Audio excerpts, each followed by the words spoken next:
All right, guys. So the first step in really getting your essay ready to submit it is making sure that you can combine the different individual pieces of your outline into this bigger thing, which ultimately is going to be your essay.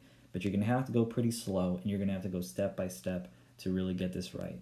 So what I'm on right now is on Schoology for the To Kill a Mockingbird essay assignment. Um, I open up that PDF file that has the instructions, and it's also got that outline and the examples, and it's about 14 pages. So the first thing that I'm looking at, just to give you guys an example, is what the outline when it's all done should basically look like. This should look familiar to you guys, especially if you've done it. You start first with your introduction paragraph, and you know there's all these things here like context and thesis. But what you're going to have to do is, if you notice, it's on separate lines. After the word father, there's a period, and then it starts on the next line, thesis. During a difficult time in his life, blah, blah, blah. You want to delete those words that aren't going to need to be there for when you submit your actual essay. And what that looks like is on this page, where you turn sections into paragraphs.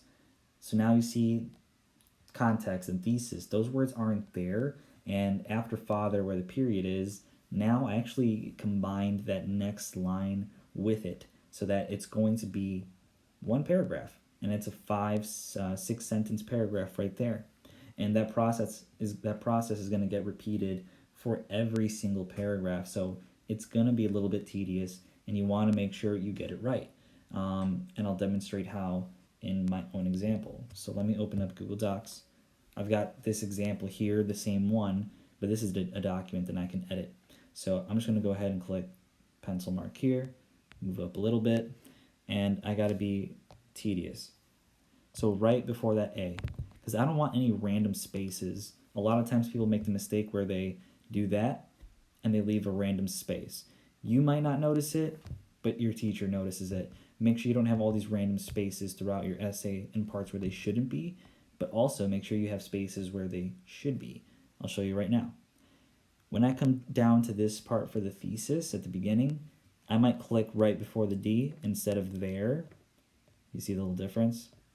If I click right before this D and I delete and I combine it, is that correct? No, because it goes from the word father to period, and there's no space, and then the word during. But I get this a lot from students where they'll do that, and they're like, yep, I'm done. No, I noticed that. Make sure you don't do that because you will lose points. Make sure you have those spaces that you need. That is how that part should look. For now, leave that part that says introduction paragraph. I want you guys to delete those last. Let's do body paragraph number 1 just for another example so you can see. You got to be tedious. So I'm going to go there, backspaces. Good.